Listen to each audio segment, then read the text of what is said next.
So now I'd like to introduce the first panel of the day, and as you see in the conversation that we've just had, it's come up quite a bit, so I'm really looking forward to it myself. As the new government inherits the pivotal online safety bill, this particular panel has been designed to think about its future and also think about what changes it might undergo in the coming months as the Prime Minister begins to carve out his own priorities.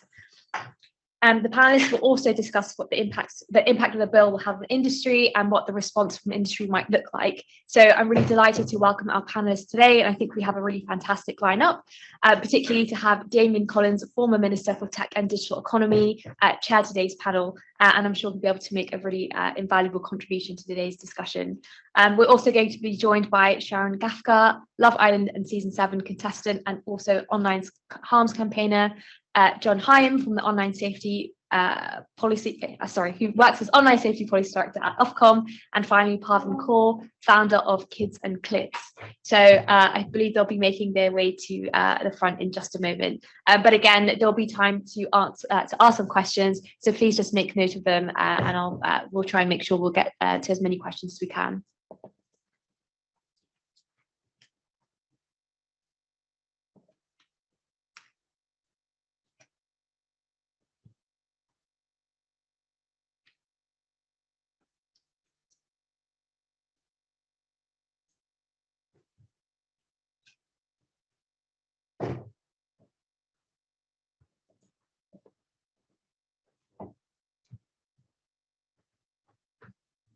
Yeah, it'd be great if you could sit in the middle. Thank you so much.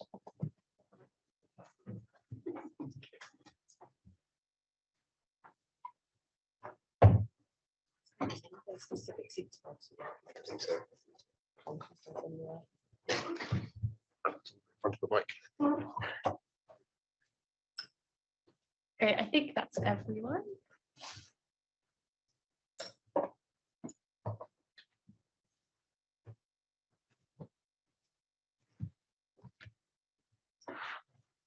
Perfect. So I'll just hand over to the panelists.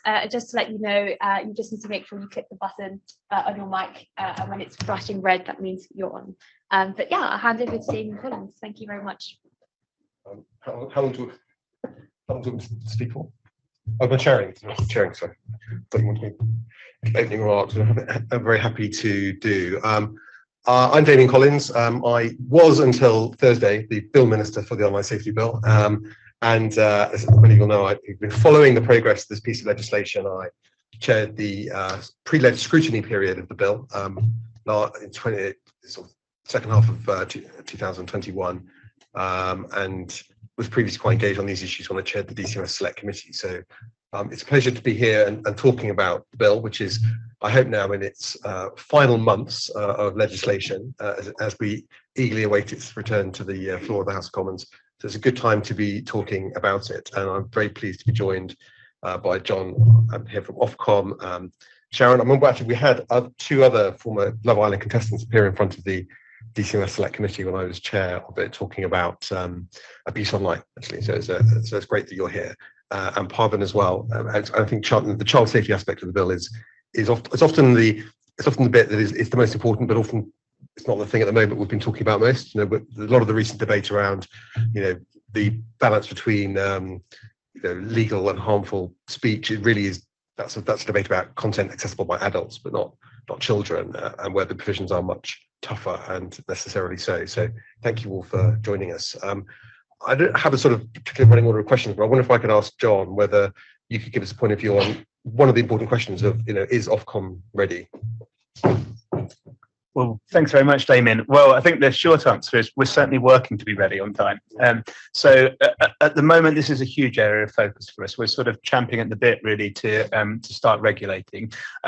We published a roadmap last July, setting out our plans for launch of the online safety regime. And there we set out that very shortly after the bill achieves royal assent, which we're assuming happens in spring of 2023, we're going to be ready to publish a consultation setting out our plans for how we're going to regulate in this space, including a draft code of practice on the steps that platforms will have to take to comply with their duties to address the most serious illegal harms.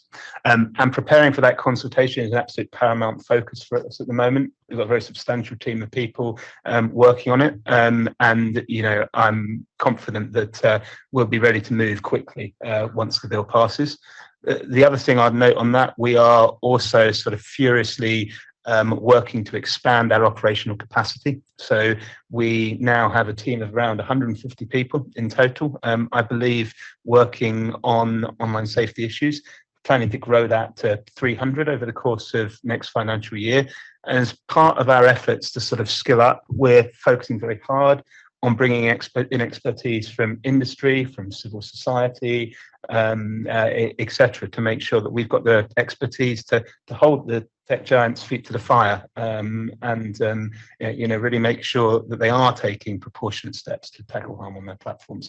So, in summary, we're working very hard to be ready to move as soon as the bill passes. That is good to hear, Sharon.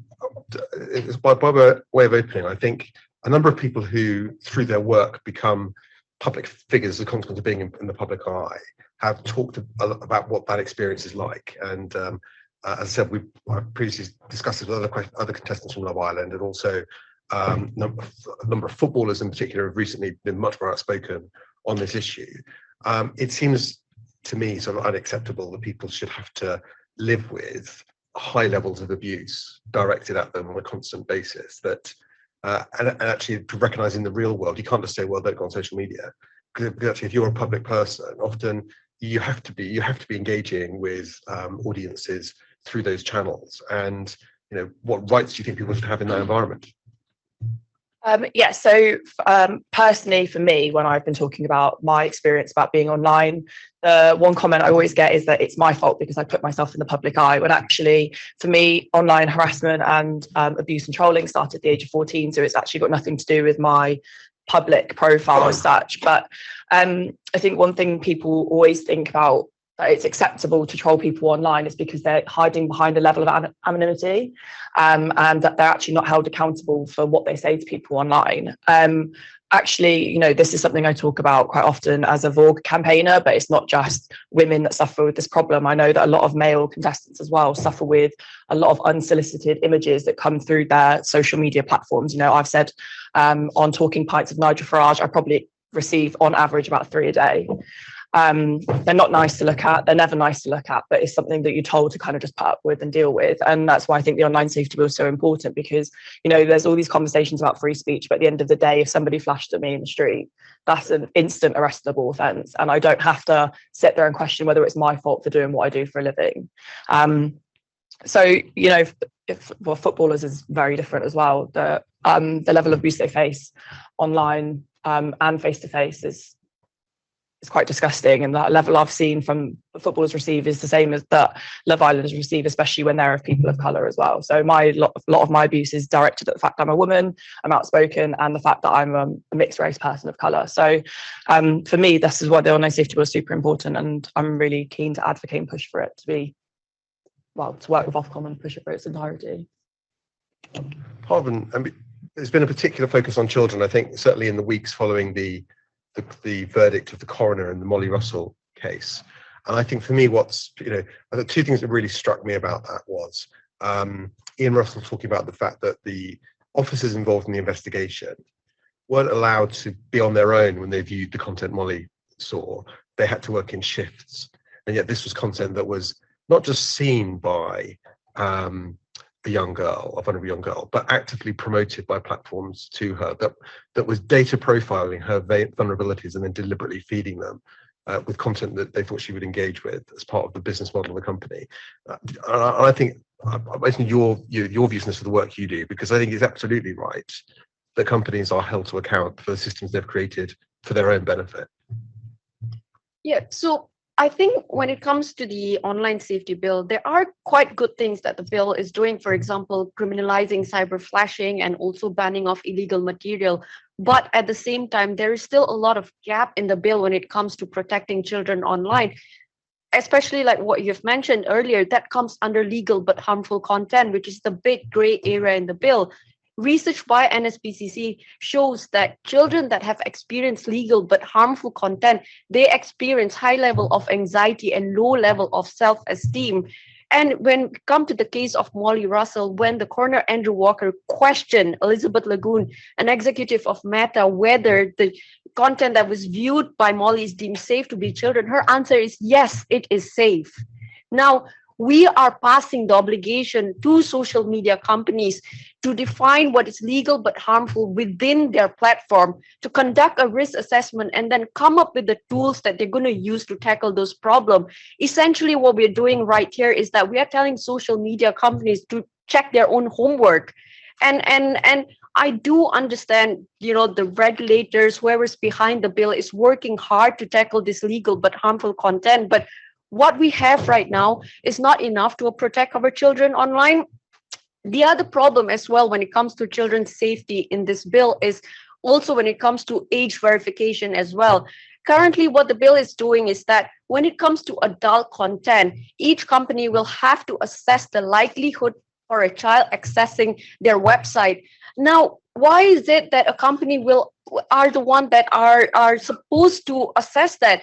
If a child has to put in their age on say Pornhub that comes up on first page of Google, they can easily go to page 10, page 20 and other places. Age verification on adult site should be for all adult websites, not just for companies that will actually come up and say, hello Ofcom, I think my child might be accessing this site and I will spend millions of dollars to put in age verification, because no company will actually do that. The other problem with the bill as well is when it comes to gaming as well, loot boxes is completely excluded from the bill. Now, Children Commissioner published a report that 93% of children in the UK are gaming. The research by University of Plymouth and Wolverhampton found that loot boxes are structurally and psychologically similar to that of gambling. By excluding loot boxes from the bill, we are essentially grooming our next generation to be gamblers by having so many children which are currently gaming. So I think the bill is a step forward. The bill needs to come across, but there are still a lot of gaps in the bill that we need to address if we really want to make UK the safest place for children to be online. So yeah, that's my view currently on where the bill currently stands when it comes to children's safety. I'll just come back a couple of things there, but I might ask John to come in and give a view from Ofcom of things you set out. To say loot boxes being dealt with separately by the government, so it was never part of the regulatory framework of the online safety bill, and indeed the online safety bill isn't there to regulate everything on the internet. But loot boxes was dealt with as part of the gambling review, and the government has already put forward some proposals on how it would address that. On age gating, it applies to any site that has adult content on it. So if you have adult content on your platform, then you need to demonstrate how you can stop children accessing it. Now, for some social media companies, this will be easier than others because Meta already have quite strict policies on that. Twitter don't. So Twitter will have to apply. They'll have to work a lot harder to demonstrate how they would do this, or they can obviously get rid of the adult content. But John, how do you think Ofcom's going to approach the challenges that Parvin set out? Well, the first thing I say that these are clearly really important challenges, and for us, I think protection of children is going to be one of our absolute priorities. I think when we're talking about legal but harmful content, it is important to distinguish between legal but harmful content to adults and to children. The bill treats those two things differently. And as regards protection of children, our reading is that the bill does absolutely give us the power to ensure that the platforms are taking appropriate and proportionate measures to protect children from age inappropriate content, even if that content is legal. And we will be focusing on holding them to account for doing that. I think the example of age gating is an interesting one. So we'll be consulting next autumn after the relevant secondary legislation passes on our approach to protecting children online. And I would imagine that age verification, including on adult sites, will be a big feature of what we talk about there. I expect it to be, without prejudice to what that consultation says, I expect it to be an area where we take quite a firm line. I'd note that we've already made some progress in that area with our VSP regulation. So I think OnlyFans, an adult website with which many of you will probably be familiar, have recently introduced age verification on their sites. Off the back, I believe, of sort of structured engagement with Ofcom in the context of VSP regulation. So it's an area where we've seen some progress, albeit not enough, in relation to the VSP regime, and it's an area I'd expect us to be pushing quite hard once the relevant secondary legislation in relation to priority harms to children passes next year. I think the OnlyFans example is a good example of how you can, if you're going to have platforms where there is adult content, you have to create pretty high wall around it, to stop children getting in. And that it's technically possible if you choose to do that, but it's a different way of running the business. Sharon, so far we've spoken about, I think, sometimes the lack of transparency around the way online social media companies manage their affairs, the way they try and tackle with these issues. Do you have experience of trying to speak to the companies about this, to try and talk to the big platforms about the concerns you have and why they're not changing? I personally haven't had any direct contact with anyone that works at the big social media companies, but I've done a lot of conversations and speeches in schools, especially GCSE and younger age children, about what they do when they experience any form of online trolling and abuse. And it's the same platform and direction that I take. But when it actually comes to reporting harmful messages and harmful content online, actually, because it doesn't breach any guidelines, even though it technically does in their terms and conditions, they're reluctant to take it down. If I, for example, one of the last messages that I'd reported was quite racial and explicit in nature, quite sexually violent, and the user was allowed to continue and actually, we were talking about OnlyFans. Obviously, that is not just an adult content website. It's about 60% adult content, but speaking to OnlyFans adult content creators, it's one of the safest platforms they feel or place to be online, because you have to age verify, because you have to put your name to your account. I'm not saying that everybody has to, explicitly say who they are, but there's no hiding behind who you are on these platforms. There's little to no trolling. And the company are very adamant to protect the people that use their platform. Whereas I feel like because other platforms such as Meta, Twitter are so big, they're no longer concerned with it. We've seen articles in recent days since Elon Musk took over Twitter that the use of racial slurs such as the N-word have gone up by 500% because people are now testing the boundaries of freedom of speech. We're not saying that everybody, well, majority of the people I can probably guarantee are not entitled to use that kind of language. So, at the moment, they're reluctant to take anything down. And if they do, it's too late. The content's gone viral. And of course, with things like that, you're testing not just content moderation, but also the recommendation systems built into it as well. If the frequency of those words is high enough, it triggers active recommendations. So then that is not a freedom of speech issue. That is a business decision to trend racial abuse. Alvin, from what you said before, some people have said about the online safety bill, it's taken a long time to get here, and I sort of sense in the way your opening remarks, your frustration about that too. But I think it also highlights, because it's taken a long time, it highlights in some ways why it's particularly necessary, because we've been debating this for a long time. The companies know what the frustrations of government campaigners and other people are. They could have put remedies in themselves, but they haven't. Do you think from your work that the companies will ever change unless the law makes them? I think the problem is the company probably don't feel the incentive to change unless there's a regulation that would force them to change. And we have what we kind of notice is that whenever there is a pressure for a company to make a change, is mostly a tick in a box that is being implemented more than an actual change.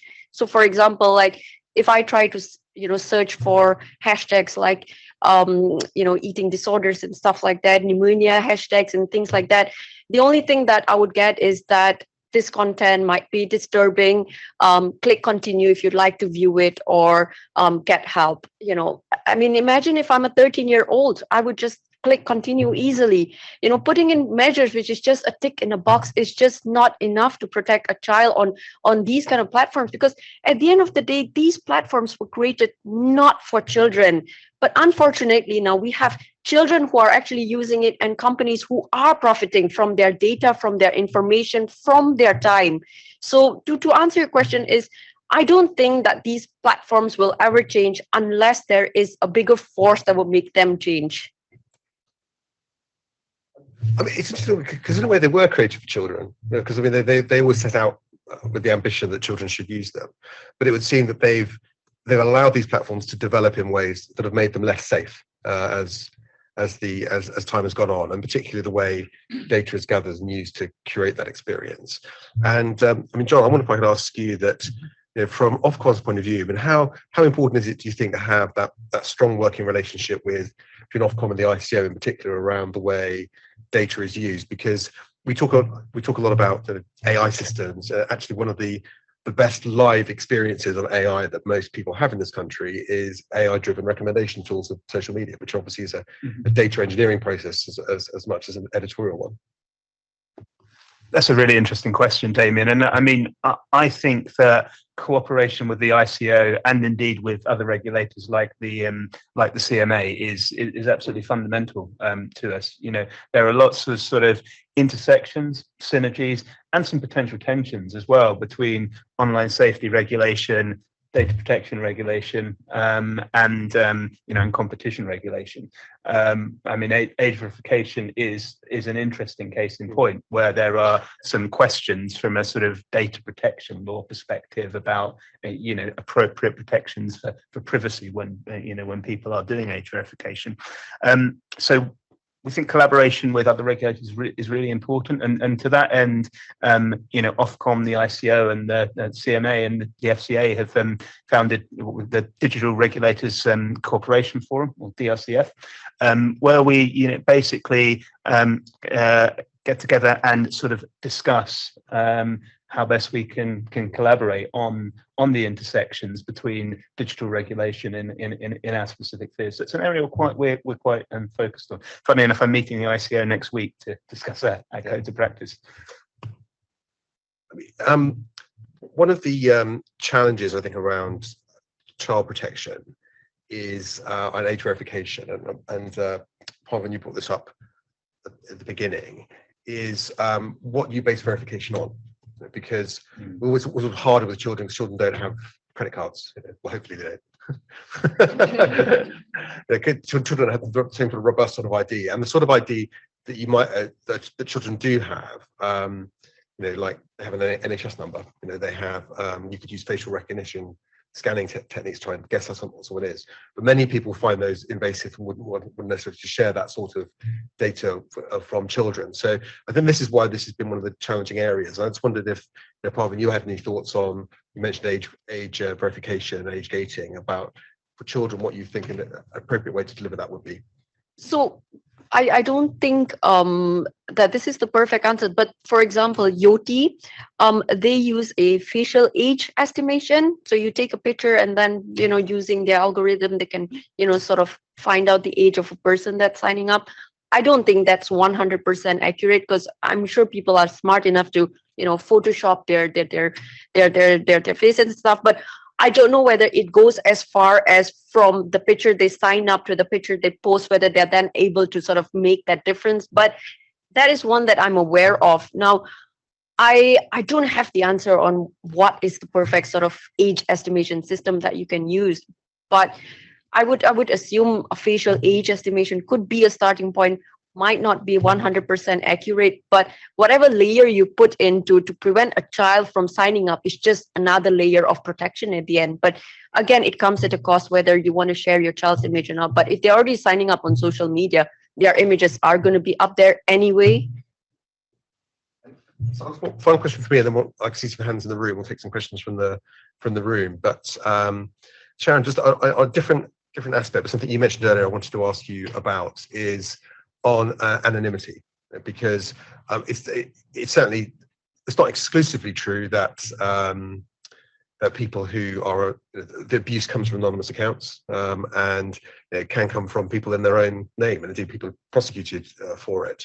And I remember speaking to Nina Jankovic, who recently had a role looking at on disinformation, working with the American government, and been a campaigner on this, said that she'd received abuse on LinkedIn, which I think was just showed that some people are pretty shameless in what they do. But what do you? I'd be interested if you have thoughts on, to what extent should anonymity be, a right or a privilege on social media?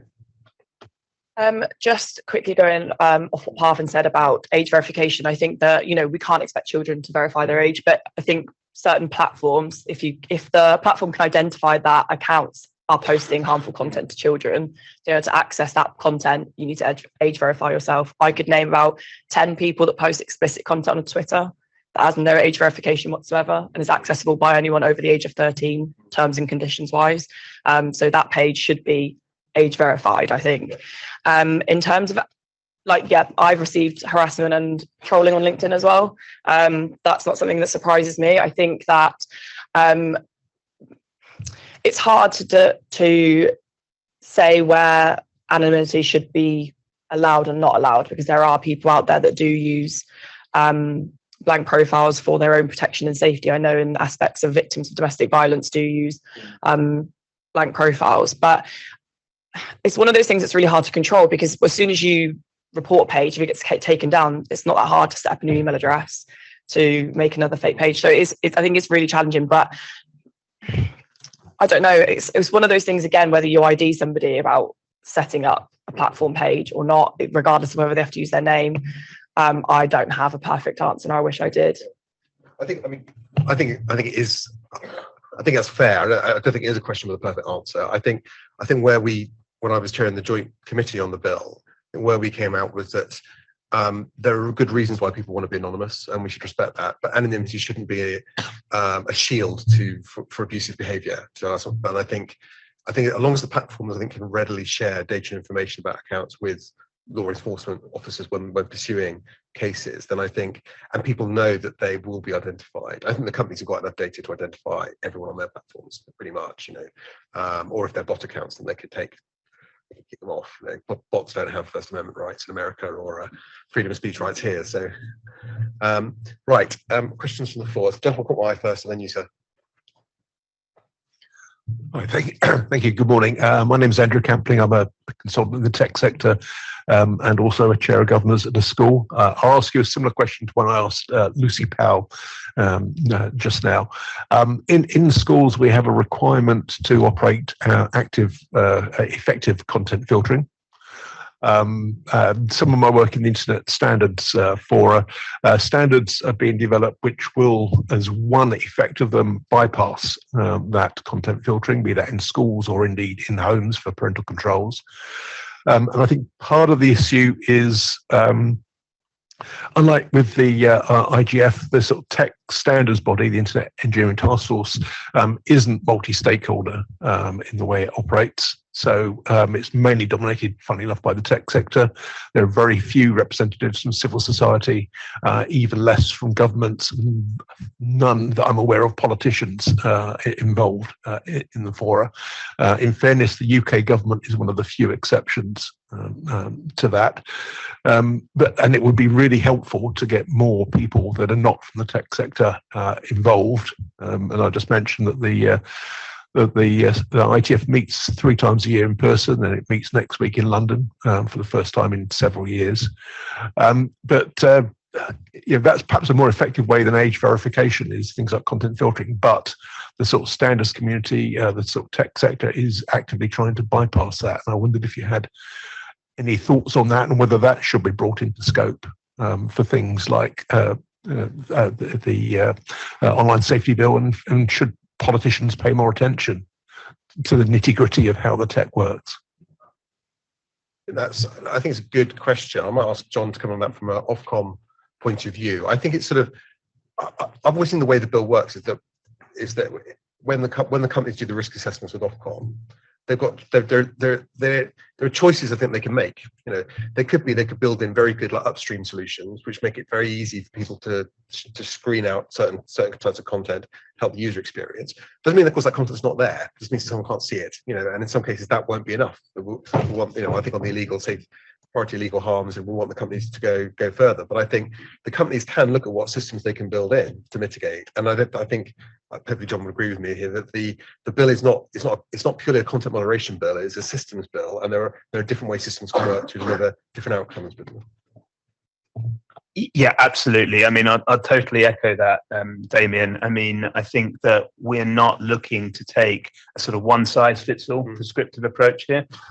You know, I think our view would be that platforms should assess their risks in the round, including any risks arise from the standards they use, and put in mitigations that sort of tailored to that risk profile. So it isn't one size fits all. I mean, I very much agree with what Damien says there. On your specific question about standards, I'm not a technical expert, so I'm not going to overreach by giving a massively fulsome answer. But what I would say is, you know, clearly, I think standards are very important. I think, you know, you mentioned the UK government becoming more active in this area. I think it's an area where Ofcom has also become more active over time, and I think that's a good thing. Yeah, I mean, on that, I mean, I was recently, I spoke at the opening of the AI Standards Hub, which is being run by the Alan Turing Institute. Now, I think it's quite interesting to look at the work they're doing or will do there in the context of this debate as well, because you might say, in terms of good ethical standards, is making race hate a data feed for news feed on Facebook an ethical thing to do? You know, and I think in terms of, I don't think we should be trying to regulate every aspect of the way AI works, but to set standards and priorities that people should work within, and then regulate the outputs, you know, based on those standards, I think is a sensible approach, because a lot of what we're talking about here is really the data inputs and the relative priority they get, and we've seen that the companies play with that all the time. We saw, you know, the case that Francis Haugen spoke about the US presidential election, where Facebook decided to favor trusted news sources over civic groups during the presidential election, which is a very different outcome. And when they changed it back, it produced a very different outcome again. So, you know, they are, let's not pretend that this is all set in stone. It's constantly being played with, but there are no particular external standards against which those decisions are judged. Sorry, did anyone else want to come in on that question? If not, we'll go to the gentleman at the back. Oh, yes, my name is Kieran McCarthy. So, Damien, I recognise that you've been sort of shepherding this complex, difficult process for some time. So I'd like to talk to you about the hardest part, which of course is legal but harmful. What have you learned during that process? And if you are able to just create your perfect version of legal but harmful, what would it look like? And then related to that, John, you will get things wrong. Ofcom will get things wrong. So what's the feedback loop that you're constructing, and how will you do things differently to how regulation has been done in the past? Bear in mind the internet is a very different animal. So I would characterise the journey of the bill is the bill becoming more and more specific as it's gone along. If you think when the draft bill was published in April 2021, it was still very much based on the idea of the general overarching duty of care the companies had, which was a kind of catch-all, saying sometimes we know what bad looks like, sometimes we can't foresee what it is, but we know when we see it, and therefore you have that as a guiding principle. And the specific area is only really related to the things they have to do now, which is deal with child abuse images and terrorist content. It made that a proactive responsibility rather than a reactive one, as it currently is, but was much more general in scope. I think what if you go through the process of what the Joint Committee has done, and I think what the government's been looking at on freedom of speech questions more recently, is to say actually it is better if you can be much more specific with the companies. What are the priority offences within scope? So to take, you know, harassment, incitement to violence, racial hatred, write those offences on the face of the bill. People can see what's in scope. The companies can understand what those offences are. We can look to the criminal law. So if you take the question of the abuse of the England footballers after the final of the European Championships, you know, it was an event that was foreseen. It had been discussed with the companies. They were supposed to have a plan in place to deal with it, where they failed, and in fact, their recommendation tools were amplifying the content, and people were prosecuted under existing race hate law for what they posted. If we look at the recent case involving Jeremy Vine, where someone has been prosecuted under stalking legislation for their behaviour, they were coordinating on social media against an individual. There are offences that exist in law. We understand what the thresholds are, and you can create a regulatory system based on those priority areas of harm, and Ofcom then has that to work from with the companies to say, this is the level that we think is a problem. We want you to be proactively looking for content like that and mitigating it. And mitigating can be, it could be a range of things, from, not amplifying that content to deleting the account that's posted it. So, and they can discuss with Ofcom where those triggers would fall. So I think you've got a specific area, then bringing in existing offences in law. So it's clear what you're talking about. And the other thing is transparency and accountability on the terms of service. So if companies say, in terms of what the adult user experience will be, these are the things they do. So if they say we don't tolerate hate speech, well, okay, well, how are they defining it? How are they enforcing it? And they've got to agree with Ofcom what those things would be. And then Ofcom has the power as well to see whether they're really doing it or not. So I think there you bring in specific offences in law written onto the face of the bill, which, if Parliament feels is not covering all the things that need to be covered, Parliament could always, through legislative process, add to that list if it wants to do in the future. You're making the companies accountable for their terms of service, and you're empowering someone to enforce it. So in all those areas, what we've done, I think, is move away from general safety obligations, which really end up being, hard to define, and I think hard to enforce as well. If we say there was something bad on a platform, that someone might say, well, we think you failed in your duty of care, and Ofcom come in and try and regulate them on that basis, or even fine them on that basis, I think it's quite easy for a company to appeal that and say, well, you say we breached the duty of care, but you didn't specify what exactly what that would be in this scenario. There are some areas where you have, and some where you haven't. So I think that clarity, being more specific, is helpful for the regulator and the platforms, and users understand as well what things are in scope and what they can and should expect. I would say for the future, this bill, I think, the passing of this legislation, the creation of the codes of practice that Ofcom will do, is still part of what I think will be a dynamic process. I think we'll be coming back to this. Things will happen in the future that we will feel, well, maybe that's not covered adequately. Therefore, we need to consider bringing new offences in scope. The metaverse is a user-to-user experience, so it's in scope of the legislation, but enforcing that legislation in a real-time live speech virtual environment might be harder, and so there may be things we need to build into that, or that could be looking at the AI that drives it and the standards there, or the ability of people to capture their experience, their live experiences. So as people's interactions online change, we'll need to make sure that the legislation keeps pace. But I would say that's the answer to your question. I think is that, I think, making the bill more specific, and I think that is, and then we're legal but harmful. I think you're avoiding then what people have been concerned about, which is subjective judgments on speech. What the bill does in a way is it says to the tech platforms, you set your own terms of service, we'll hold you to account for them. The minimum safety standards have to at least meet where the law is, here. So we've got laws on inciting racial hatred and inciting violence. So your safety features have got to at least cover that.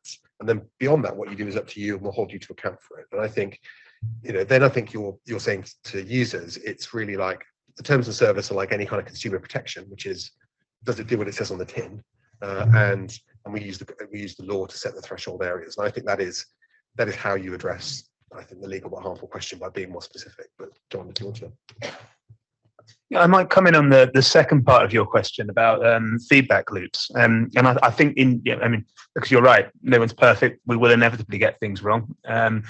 I think that for me, in terms of feedback loops, my response is threefold. So I think three things matter here. So I think metrics, ex post analysis, and iteration. To the first of those points, we do a lot of research on harm online, and our board is really focused on us having across the piece sort of clear target outcomes, real focus on metrics and measuring what we've achieved. At the same time, complementing that, our team of economists does a lot of ex post analysis, trying to unpick what the impact of regulatory interventions are. And from those two things, so from looking at the our research and the metrics generated by it, and whether harm is sort of going up or down in particular areas, and looking at the sort of econometric analysis and connecting those trends to regulatory interventions, we hope to get a sense of what works and what doesn't work. And where we see things that are working, we'll do more of them. Where we see interventions that haven't had the impact that we desired, we'll look to change approach. So I think that sort of very measurement focused, and research focused, data driven approach to regulation will be really key in ensuring we do have those feedback loops that you're referring to. Lady there, yes. Hi, good morning. Thank you. My name is Jacqueline from Global Partners Digital. I had a couple of questions. One of them was about what you were just saying, Damien, around the tensions between legal and harmful content. And I wondered what panelists' opinions are on the recent proposals to include encouragement to self-harm as a criminal offence. Thinking particularly if the legal but harmful content for adults portion of the bill is stripped out, then that would leave encouragement to self-harm not covered under the bill. And so just wondered if you think that that's the direction that the government's going to go in line with recent recommendations. And I had another question as well around the topic of age verification.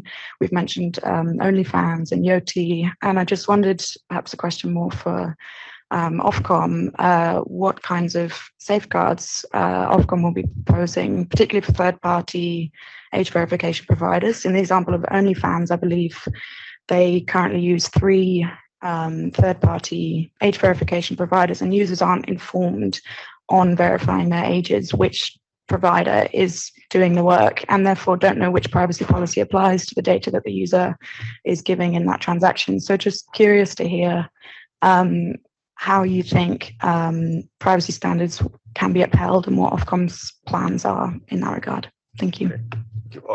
Well, if I start on the legal but harmful area, I mean, I think legal but harmful, in terms of the bill as it currently stands, what it actually means is that companies can be risk assessed by Ofcom for legal but harmful content. So on self-harm, you could take a range of, and so what that means Ofcom can do is produce research and demand evidence and information from the companies about it.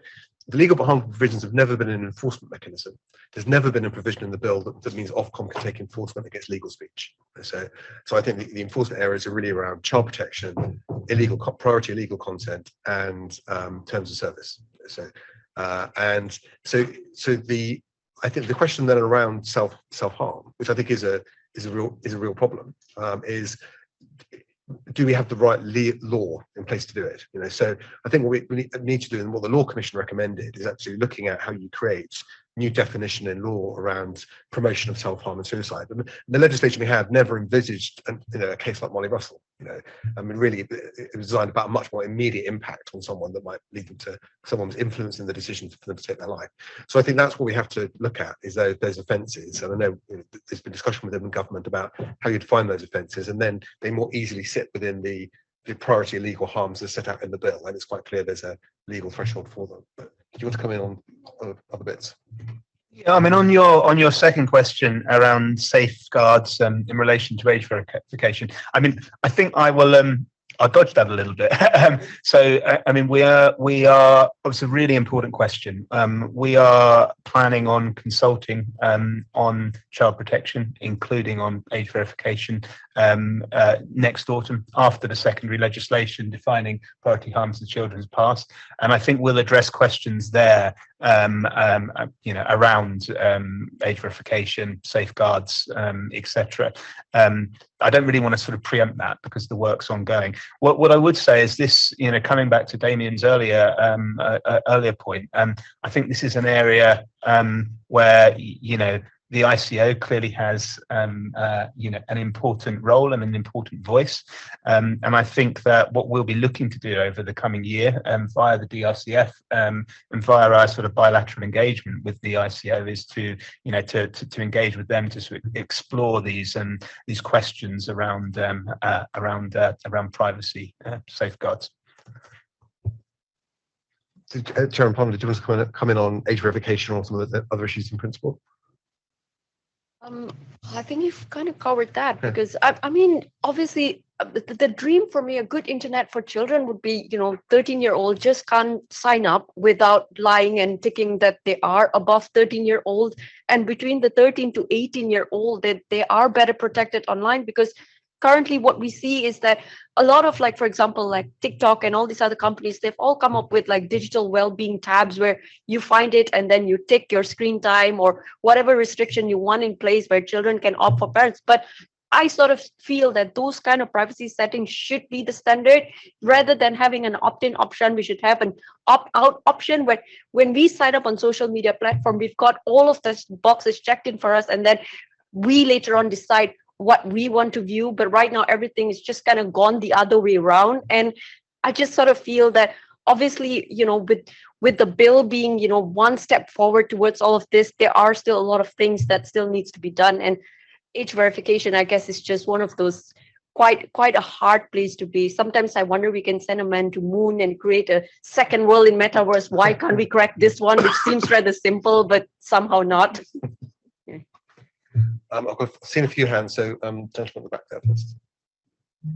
My name's Philip Ingleson. So I've been working in and around the internet since it was just called email, and I work for an outfit called Orbit, which trains doctoral students and people in responsible innovation. So, but my question, I guess, is thinking about some of the technicalities. We rightly criticise the big internet platforms that a large part of their business model is encouraging. Basically, what the AI, the artificial stupidity, I think it should really be called, to send people sites, links to sites that the AI has decided that they will find interesting, even if that could be extremely harmful to them.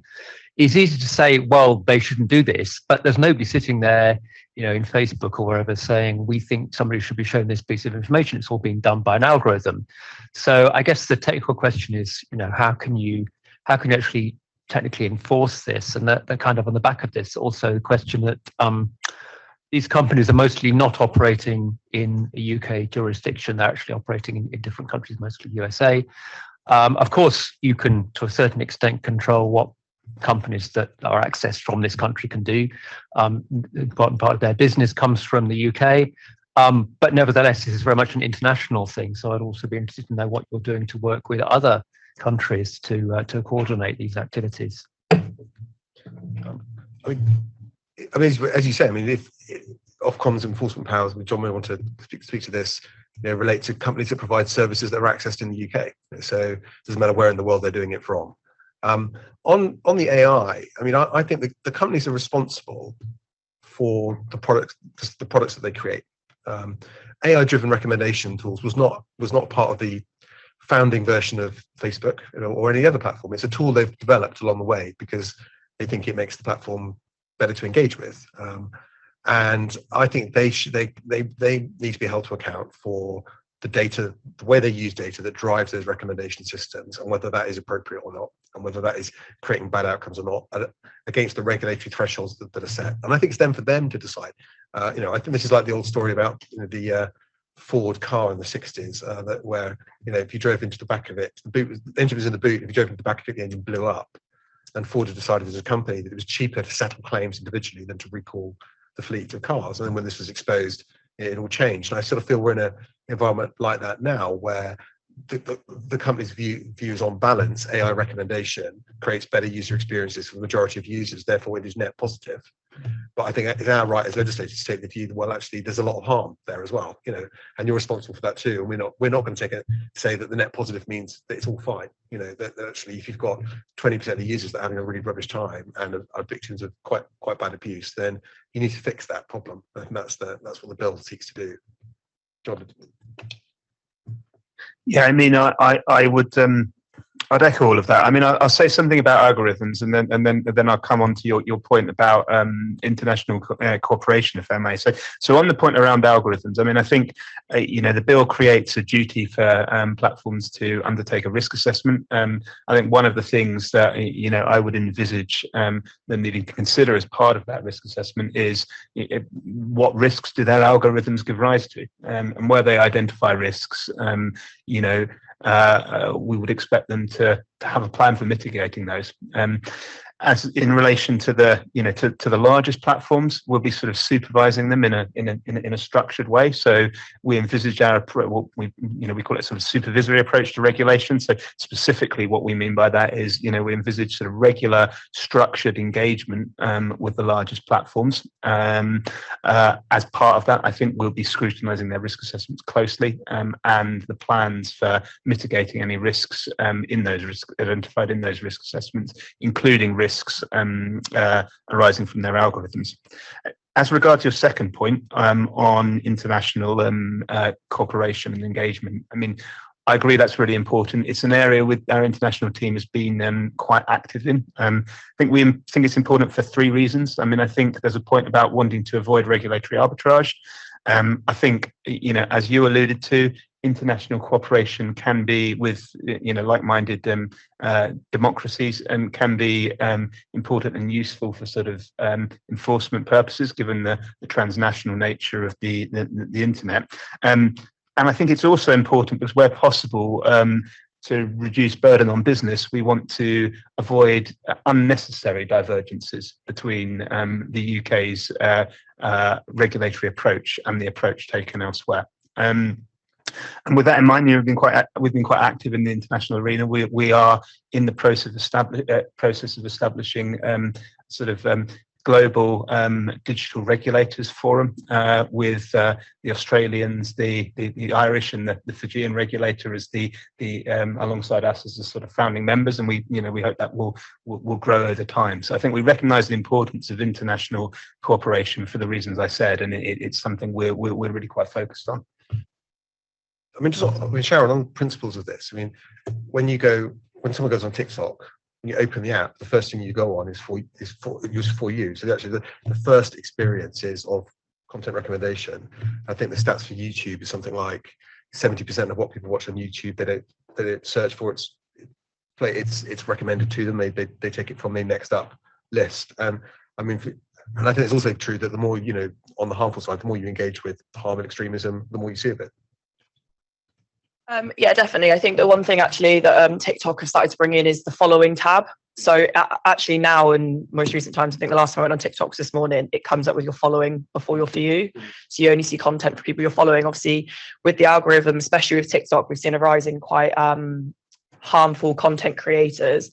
And I think there was one person in particular who created a separate account and said that within 2 hours after watching a video by a Mr. Tate, he was in a very deep hole of misogyny and hate and violent crime towards women. So that was with zero age verification. So it's a lot of users of things like Instagram have said they wanted to go back to what it was originally intended for, which is to look at people you're following and not to look at content that is recommended for you. Yeah.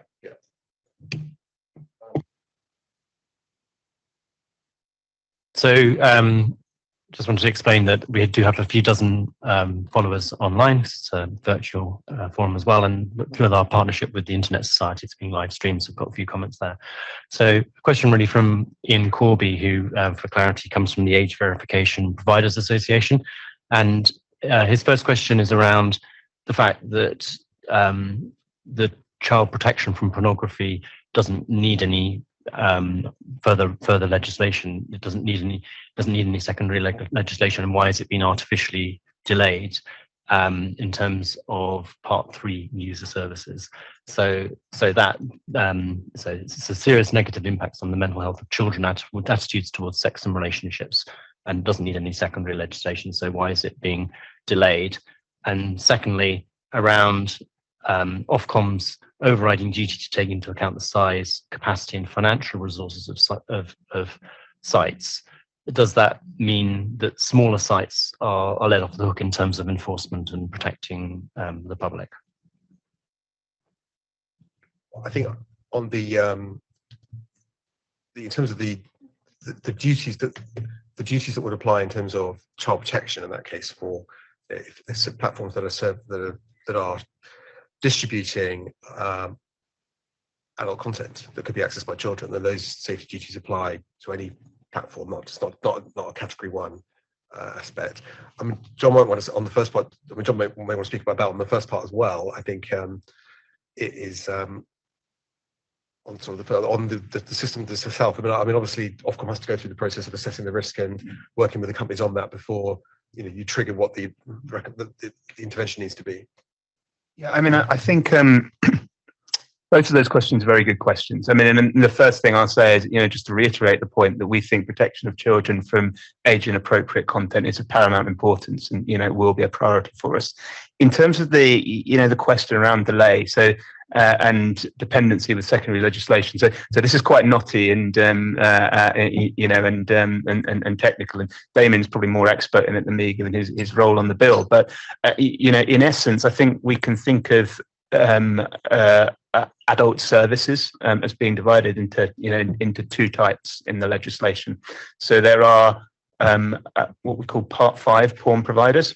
So services that actually produce pornography themselves.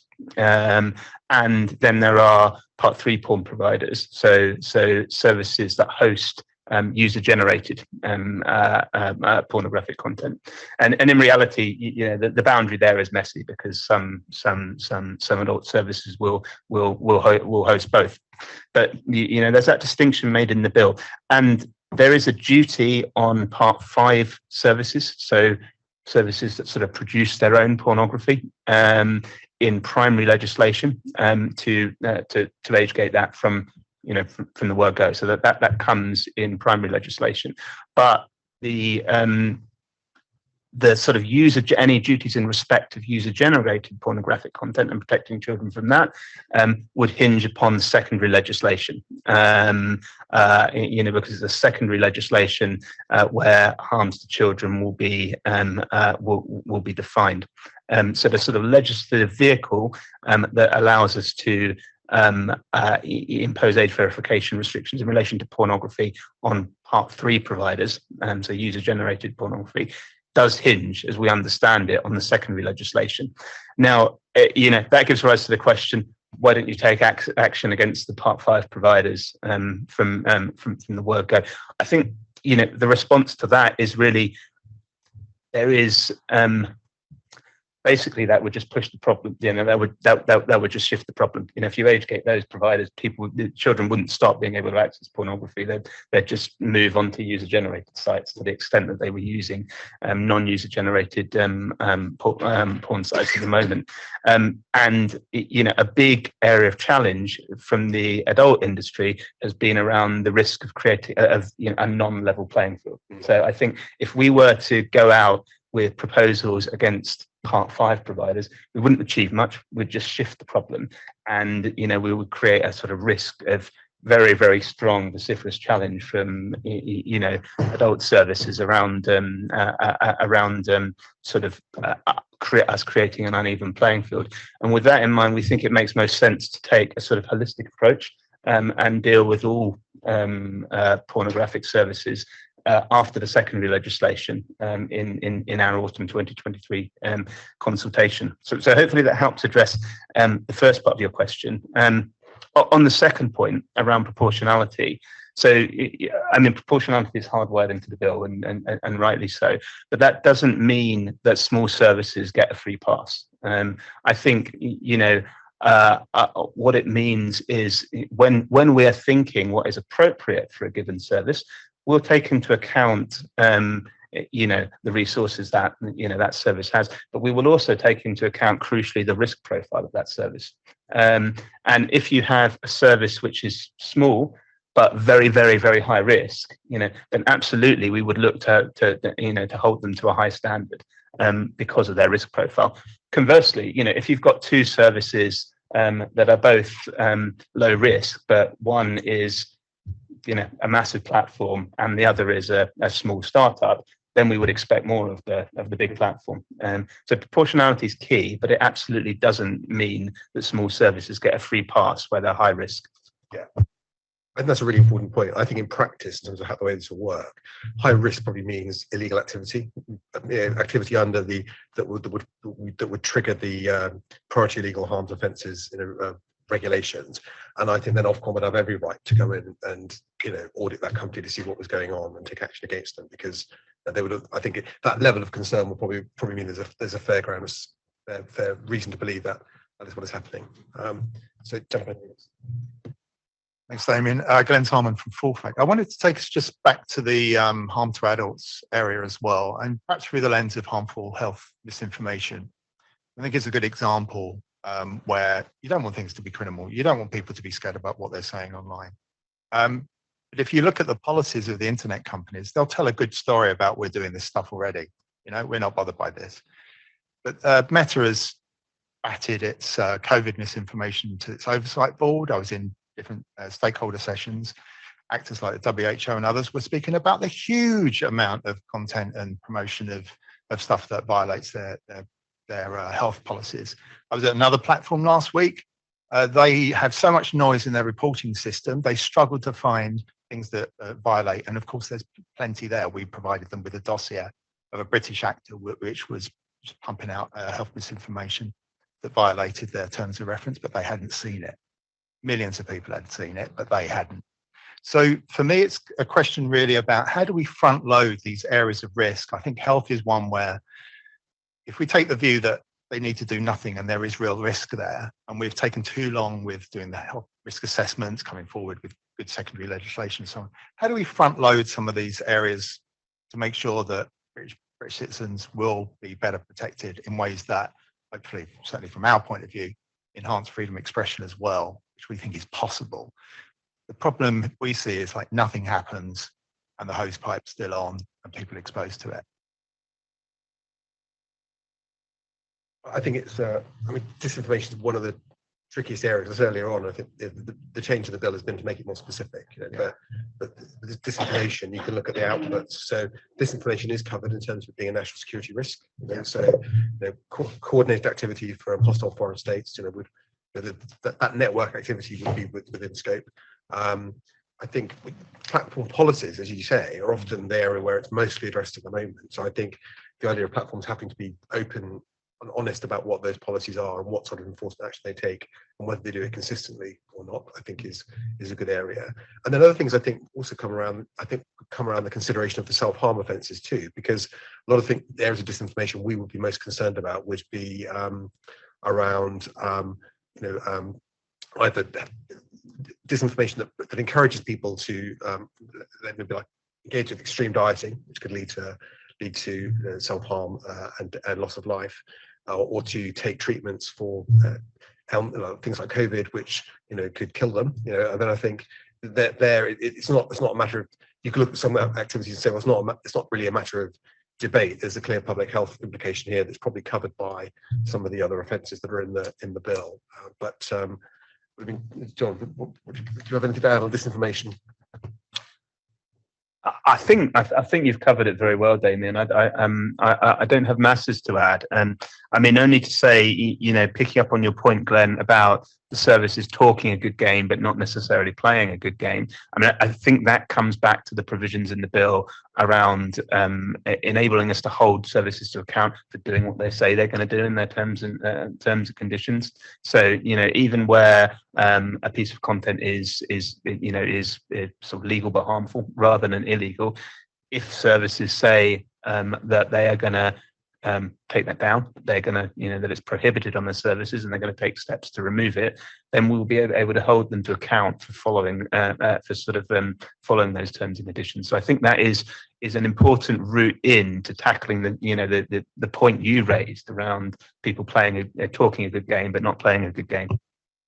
I think where you can define the harm that disinformation is causing. I mean, frauds and scams is an example. It's a form of disinformation, but it has a very clear definition. And then on the other side, we've got to make sure that the regulation doesn't become a sort of a way in which, let's say, the powerful seek to suppress the truth about them. So you can imagine the Me Too movement, for example. I mean, you could then see a massive triggering of people saying these are false allegations about me that are being made, but actually these were people speaking up about something that had happened, and we're using a public platform to do it. And therefore, you don't want to, people's own subjective judgments on what disinformation is it has to be considered, I think, when we think about how that can be regulated.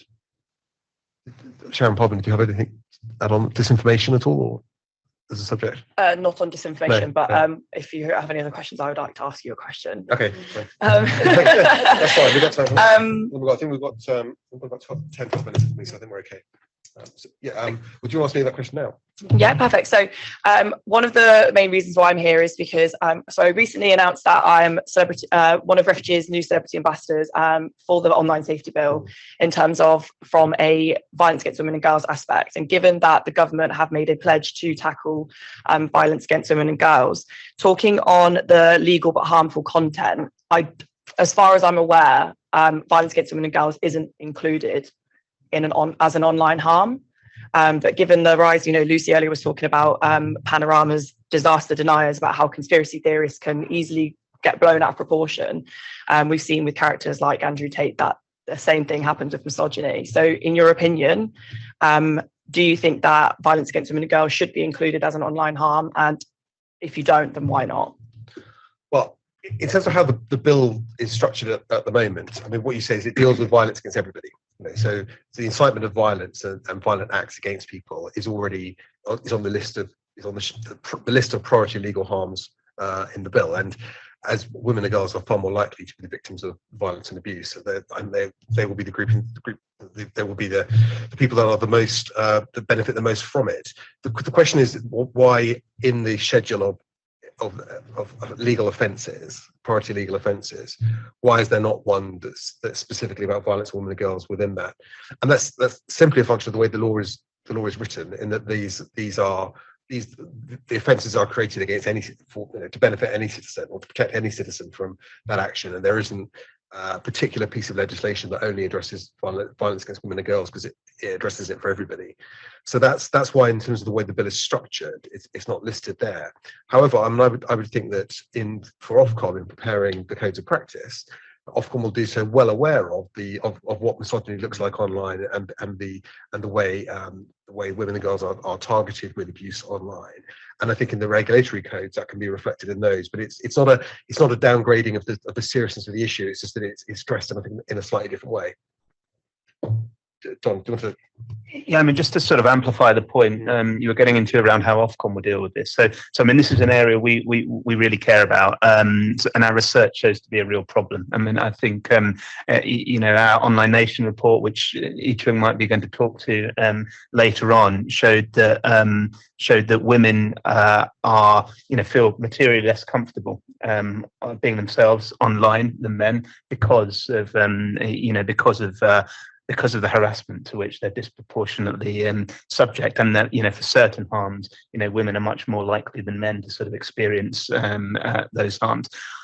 Back in June when we published the Online Nation report, our CEO Melanie Dawes was very clear that we saw this as a really serious issue, and one which we expected the platforms to focus on. So I'd expect it to be an area of focus for us.